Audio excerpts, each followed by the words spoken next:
అయితే ప్రభుజీ చాలా వరకు చూస్తున్నాము. మనీ వైపు పరిగెత్తడమే కాదు, చెడు వ్యసనాలకు అలవాటు పడిపోయి చాలామంది విచ్చలవిడితనంతో క్రూరంగా బిహేవ్ చేస్తున్నారు. ఇలాంటివన్నీ జరగటానికి రీజన్ ఏమై ఉంటుందంటారు డబ్బులే. ప్రభుజీ?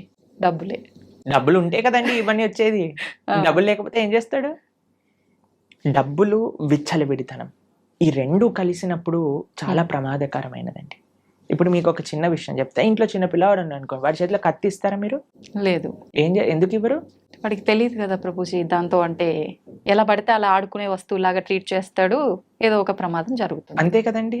డబ్బులు కూడా అలాంటిదే. ఓకే. అంటే విలువ తెలియక. డబ్బులు, విచ్చలవిడితనము హ్మ్. కానీ మనం ఏర్పాటు చేశామనుకోండి, ఇంకా వాడి భవిష్యత్తు నాశనం అయిందనే చెప్పుకోవచ్చు. హ్మ్. కాబట్టి మేము ఇంజినీరింగ్ చదివేటప్పుడు కూడా మేము చూసాం. ఎవరైతే పేరెంట్స్ కొద్దిగా స్ట్రిక్ట్‌గా, కంట్రోల్డ్‌గా, డిసిప్లిన్డ్‌గా వాళ్ళ పిల్లలతో విచ్చలవిడితనంగా ఉండకుండా వాళ్ళని కంట్రోల్‌లో పెట్టారనుకోండి, హ్మ్. వాళ్ళు అప్పటికి వాళ్ళకి కష్టం అనిపించినా, ఎందుకు మా అమ్మ, నాన్న ఇలా చేస్తున్నారు అని అనిపించినా, but they were on a right track.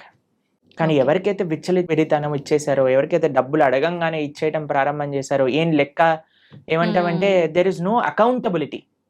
అలా అవును. చేశామనుకోండి పిల్లలు అన్ని రకాల వ్యసనములు. హ్మ్. ఇప్పుడు ఐపీఎల్ మ్యాచెస్‌లో బెట్టింగ్‌లని, అవును. తర్వాత డ్రగ్స్ అని, ఇంటాక్సికేషన్స్ అని, పబ్‌లని, కార్ రేసింగ్‌లని అసలు ఎంతమంది ప్రాణాలు పోగొట్టుకుంటున్నారు చెప్పండి అసలు. నిజమే ప్రభుజీ. ఇవన్నీ చూస్తున్నాం ఎక్కడి చాలా. నుంచి వస్తున్నాయి మనకి? హ్మ్. కాబట్టి సమాజం మారాలి.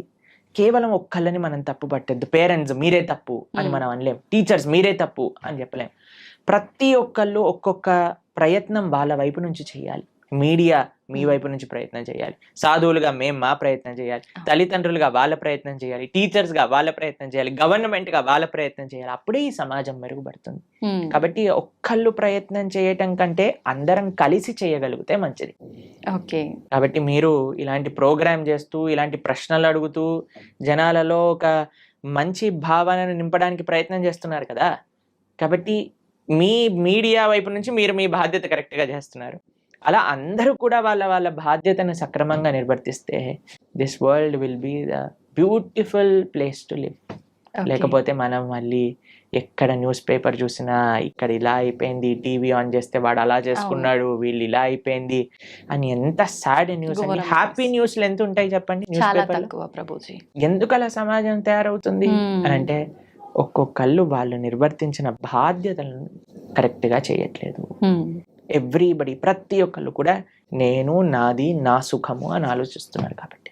దాన్ని పక్కన పెట్టి క్రమశిక్షణ, ధర్మం అనేది ఎప్పుడైతే ముందుకొస్తుందో అప్పుడు సమాజం మొత్తం కూడా కరెక్ట్ అవుతుంది. ఓకే.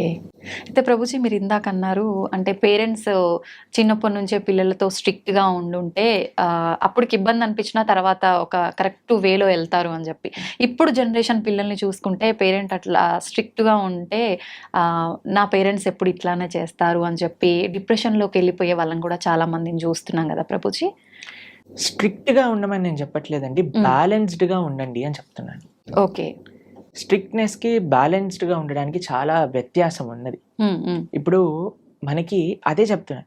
చిన్నప్పటి నుంచి మీరు వాడికి విచ్చలవిడితనాన్ని ఇచ్చేసి, గారాబం చేసేసి, సడెన్‌గా ఒకరోజు నేను ఇప్పటి నుంచి స్ట్రిక్ట్‌గా ఉంటాను అని అంటే కుదరదండి. హ్మ్. ఆ ట్రైనింగ్ పిల్లలకి పేరెంటింగ్ అనేది చాలా ముఖ్యం. పేరెంటింగ్ అసలు ఒక పిల్లల్ని ఎలా పెంచాలి అని తల్లిదండ్రులు నేర్చుకోవాలి. లైక్ ఇప్పుడు మీకు ఒక విషయం చెప్తాను. ప్రీ మ్యారేజ్ కౌన్సెలింగ్స్ అని జరుగుతున్నాయి తెలుసా మీకు? అసలు ప్రభుజీ. పెళ్లి చేసుకునేది ఏంటి? దాని బాధ్యత ఏంటి? తర్వాత ఏమి ఇబ్బందులు వస్తాయి? దాన్ని ఎలా ఎదుర్కోవాలి? అని పెళ్లికి ముందే నేర్పిస్తున్నారు. ఓకే. దీనికి రెడీయా అంటేనే పెళ్లి చేయాలి. నిజంగా నేను చెప్తున్నాను. ప్రీ మ్యారేజ్ కౌన్సెలింగ్స్ అనేవి చాలా ముఖ్యం ఇప్పుడు. ఓకే. అలా ప్రీ మ్యారేజ్ కౌన్సెలింగ్ చేసి ఎలా అయితే పెళ్లి చేస్తున్నారో హ్మ్. దాని తర్వాత పిల్లల్ని పెంచే ముందు, పిల్లల్ని కనే ముందు పేరెంటింగ్ కూడా మనం నేర్చుకోవాలి. దాని తర్వాతనే ఒకళ్ళ బాధ్యత తీసుకోవాలి. శాస్త్రం కూడా అదే చెప్తుందండి. హ్మ్. ఒకళ్ళని నువ్వు మంచి మార్గంలో పెట్టి వాళ్ళ జీవితాన్ని తరింపజేస్తాను అనేంత వరకు నువ్వు తల్లిదండ్రులు అవ్వకూడదు అని చెప్తుంది. జననీన సస్యాత్ పితాన సస్యాత్ అని శాస్త్రం చెప్పింది. సో మనకేం తెలియకుండా పిల్లలు కనేసి వాళ్ళని ఏదో పని చేస్తున్నాం కదా అని పెంచేసి వాళ్ళని ఒక చెడు మార్గంలో తీసుకెళ్తే అది మన తప్పు అవుతుందండి. కాబట్టి మనం మంచిగా శాస్త్రం ఏం చెప్తుంది, ధర్మం ఏం చెప్తుంది, అసలు ప్రతి దానికి everybody has their roles and responsibilities. అది మనం అర్థం చేసుకోవాలి. దాంట్లో పేరెంట్స్ కూడా వాళ్ళ కర్తవ్యాలు ఏంటి, పిల్లల్ని ఏ మార్గంలో పెంచాలి. నిన్న మేము వెళ్తూ ఉన్నప్పుడు మా ఒక చిన్న డాన్స్ స్టూడియో కనిపించింది అనమాట. ఓకే. అయితే అందులో చిన్న చిన్న పిల్లలు ఉన్నారు అండ్ వాళ్ళకి తెలుగు మూవీ సాంగ్స్ పైన డాన్స్ స్టెప్పులు నేర్పిస్తున్నారు అనమాట, చిన్న పిల్లలు.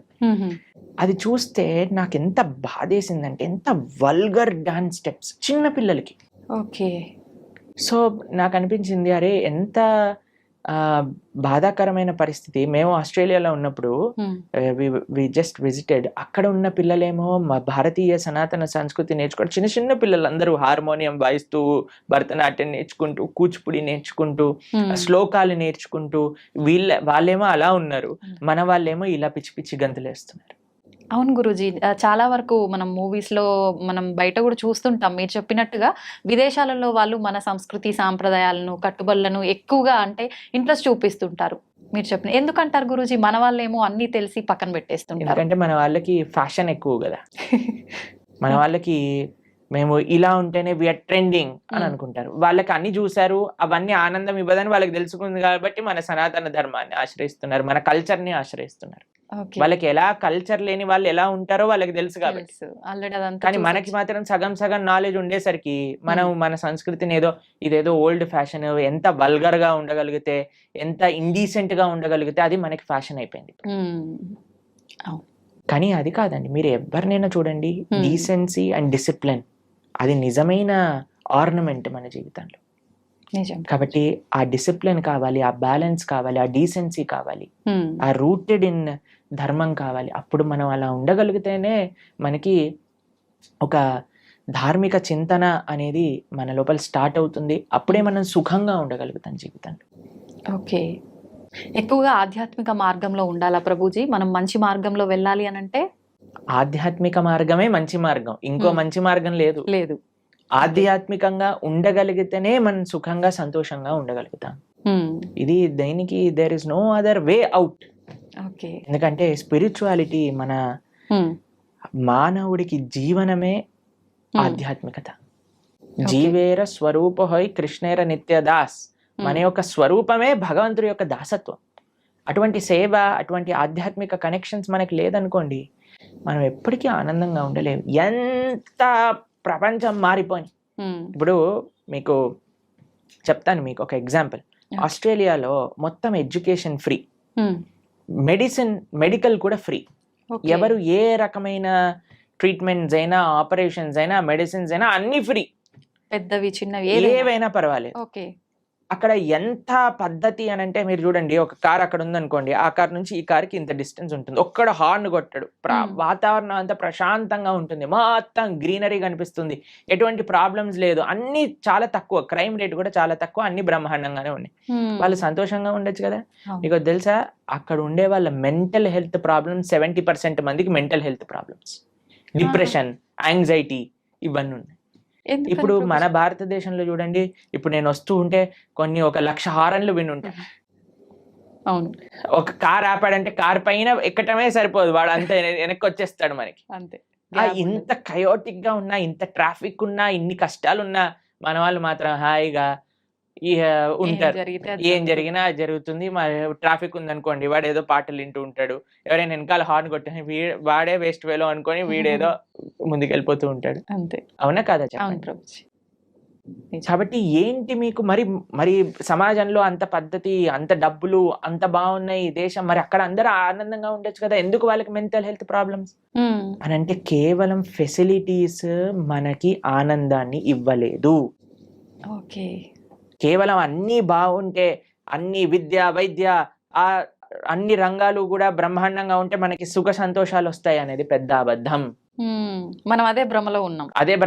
మనం దానికోసమే మనం బ్రతుకుతున్నాం. క్వాలిటీ ఆఫ్ లివింగ్ పెంచుకుంటే ఏమవుతుందో అలా కాదండి. ఫస్ట్ క్వాలిటీ ఆఫ్ హార్ట్ పెంచుకోవాలి, క్వాలిటీ ఆఫ్ మైండ్ పెంచుకోవాలి. ఓకే. అది నేర్పించేదే ఆధ్యాత్మికత. ఆధ్యాత్మికత అంటే ఏంటండి? ది క్రక్స్ ఆఫ్ ఆధ్యాత్మికత. ఒకడు బాధలో ఉన్నాడంటే వాడి బాధని నీ బాధగా స్వీకరించు. ఒకడు ఆనందంలో ఉన్నాడు, ఎదుగుతున్నాడు అంటే వాడి ఆనందంలో నీ ఆనందాన్ని చూసుకో. కానీ ఇప్పుడు సమాజంలో ఎవరైనా ఎదుగుతున్నాడు అనుకోండి, కిందికి లాగేయాలి. ఎవరైనా బాధపడుతున్నాడు అనుకోండి, మంచి అయింది వీడికి. ఈ భావనలు ఎందుకు వచ్చేస్తున్నాయి? హ్మ్. ఎందుకు అని అంటే మనము మనందరి యొక్క తండ్రి అయిన భగవంతుని మర్చిపోయాం. హ్మ్. ఇప్పుడు చూడండి, అన్నతమ్ముళ్ళు ప్రేమతో ఉన్నారనుకోండి, ఆ ఇల్లు ఎంత బాగుంటుంది. అవును. ఎందుకు అని అంటే వాడికి తెలుసు, నువ్వు నా చెల్లివి, నువ్వు నా అన్నవి, నువ్వు నా తమ్ముడివి. హ్మ్. ఎందుకు అని అంటే వాడు వాళ్ళ అమ్మా నాన్న దగ్గర నుంచి విన్నారు, అయ్యా నీ తమ్ముడురా, నీ అన్నయ్యరా, చెల్లిరా. అమ్మా నాన్నల పైన గౌరవం ఉందనుకోండి, అది తోబుట్టువుల పైన గౌరవం పట్ల మారుతూ ఉంటుంది. మనం ఏం చేస్తున్నాము అని అంటే all Indians are my brothers and sisters అని అంటే, all Indians are my brothers and sisters అన్నారు. బ్రదర్స్ అండ్ సిస్టర్స్ ఎప్పుడు అవుతారండి? ఒక తల్లికి పుట్టినప్పుడే కదా, ఒక తండ్రికి పుట్టినప్పుడే కదా. ఆ భగవంతుని మనం మర్చిపోతున్నాం. హ్మ్. కానీ భగవంతుడి సెంటర్లోకి వచ్చారనుకోండి, all Indians are my brothers and sisters కాదు, అన్ని లివింగ్ ఎంటిటీస్ కూడా మన బ్రదర్స్ అండ్ సిస్టర్స్ అయిపోతారు. హ్మ్. ఎవరిని మనం బాధ పెట్టాం, ఎవరిని మనం హానిపరచాలి అనుకోము, ఎవరు బాధపడుతున్నా మనం చూడలేకపోతాం, ఎవరికి ఎంత తోచినంత సహాయం మనం చేయగలుగుతాం. ఆ భావన ఆధ్యాత్మిక భావన మనకిస్తుంది. ఓకే. కాబట్టి ఆధ్యాత్మికత, spirituality is most necessary in this world. హ్మ్. అది వస్తే ఇంకా ఎటువంటి భౌతికంగా అటు ఇటు ఉన్న వ్యవస్థ మనం కానీ ఆనందంగా ఉండగలుగుతాం, మనం కానీ సుఖంగా ఉండగలుగుతాం, మనం షెల్టర్డ్గా ఉండగలుగుతాం. ఓకే. ఇది లేకుండా బయట ఎన్ని మంచి విషయాలు ఉన్నా సరే హ్మ్. మనసు మాత్రం పరిపరి విధాలుగా ఆలోచన బాధ చేస్తూనే పెడుతూ ఉంటుంది, ఇబ్బంది పెడుతూనే ఉంటుంది. ప్రభుజీ, ఎక్కువగా భగవంతుని నమ్మిన వాళ్ళకి, భగవంతునికి ఎక్కువ చేరువలో ఉన్న వాళ్ళకి ఇబ్బందులు వస్తాయని అంటుంటారు కదా ప్రభుజీ, మామూలుగా వింటూ ఉంటాము. అదంతా ఎంతవరకు నిజం అంటారు? అసలు నిజంగా హ్మ్. భగవంతుడి దగ్గర ఉన్న వాడికి కష్టాలు రావు అనేది ఎంత అబద్ధమో, హ్మ్. భగవంతుడి దగ్గర ఉన్న వాళ్ళకి ఎక్కువ కష్టాలు వస్తాయి అనేది కూడా అంతే అబద్ధం. హ్మ్. ఈ ప్రపంచంలో అందరికీ కష్టాలు సుఖాలు వచ్చి తీరుతాయి. ఓకే. ఇప్పుడు చూడండి, నేను చెప్పాను అనుకోండి, ఈ సంవత్సరం ఎండాకాలం లేదు, హ్మ్. మీరు నమ్ముతారా? ఎలా సాధ్యపడుతుంది ప్రభుజీ? పడదు కదా. హ్మ్. నేను చెప్పాను అనుకోండి, ఈ సంవత్సరం ఓన్లీ ఎండాకాలం ఉంటుంది, హ్మ్. వర్షాకాలం ఉండదు, చలికాలం ఉండదు అని అంటే మీరేమంటారు? ఓ బాగుంది, చాలా బ్రహ్మాండంగా ఉంటుంది. వినటానికి బాగుంది కానీ ఎలా జరుగుతుంది?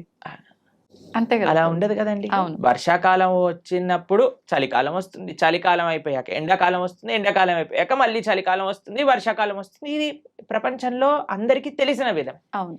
అలానే మన జీవితంలో కష్టాలు వస్తాయి, దాని తర్వాత సుఖాలు వస్తాయి, దాని తర్వాత కష్టాలు వస్తాయి, దాని తర్వాత సుఖాలు వస్తాయి. కష్టం సుఖం, కష్టం సుఖం ఈ మానవ జన్మలో ఒక పార్ట్ మాత్రమే. హ్మ్. దీన్ని అండర్స్టాండ్ చేసుకొని యాక్సెప్ట్ చేసుకోవాలి ఫస్ట్ విషయం. ఓకే. దీనికి భగవంతుడికి ఎటువంటి సంబంధం లేదు. హ్మ్. నీ జీవితంలో అంటే మనందరి జీవితంలో ఆ. కష్టము సుఖము, సుఖము. ఎలా అయితే ఎండాకాలం వస్తుందో, ఎలా అయితే వర్షాకాలం వస్తుందో, ఎలా అయితే చలికాలం వస్తుందో, అలానే కష్టము సుఖము మిక్స్డ్ కాలం మూడు మన జీవితంలో ఉంటాయి, ప్రతి ఒక్కళ్ళ జీవితంలో. హ్మ్. మరి భగవంతుడు ఏం చేస్తాడు? హ్మ్. భగవంతుడు ఏమైనా కష్టాలు తీసేసే వాడిని నేను కష్టాలు తీయడానికే భగవంతుని మనం అపాయింట్ చేసుకున్నాము అని మీరు అనుకుంటున్నారా? ఆ. చాలా మంది ఏమనుకుంటారో తెలుసా అండి, వాడు నా పనివాడు, నాకు ఏదైనా కష్టం వస్తే వాడు దాన్ని క్లీన్ చేయాలి, ఇలా భగవంతుని భావిస్తారు. ఇది కరెక్ట్ అయ్యయ్యో. భావన అంటారా? చాలా తప్పు ప్రభుజీ. తప్పేనా? మరి మనం ఎందుకు అలా అనుకుంటున్నాం భగవంతుడికి? హ్మ్. మనం భగవంతుడి సేవ చేయాలా, భగవంతుడు మన సేవ చేయాలా? మనమే భగవంతునికి సేవ మరి చేయాలి. మనం ఆలయానికి వెళ్ళి చేస్తున్నాం, నాకు ఈ కష్టం వచ్చింది నువ్వు ఇది చేసేసాయి అంతే. అని భగవంతుని మన సేవలో పెట్టుకుంటున్నాం. మనం ఎంత తెలివైన వాళ్ళని చూడండి. మనం అవును. భగవంతుడు కష్టాలు ఇవ్వడు, హ్మ్. భగవంతుడు కష్టాలు తీసేయడు. హ్మ్. భగవంతుడు కష్టాలలో దాన్ని ఎదుర్కొనే ధైర్యాన్ని ఇస్తాడు. ఓకే. కష్టం రూపంలో మనకేదన్నా మనం చెడు మార్గంలోకి వెళితే భగవంతుడు ఒక కష్టాన్ని సృష్టించి మనల్ని కాపాడుతాడు, ఎక్కువ ప్రమాదం జరగకుండా. అంతేకాని హ్మ్. మనల్ని ఎప్పుడూ భగవంతుడు హ్మ్. కష్టాలు పెట్టడు, కష్టాలని ఆపడు. హ్మ్. మీకు ఒక ఎగ్జాంపుల్ చెప్తాను. నిన్నే మేము టీవీలో చూసాము. ఓకే. ఒక అమెరికాలో హ్మ్. ఒక ఫ్లైట్లో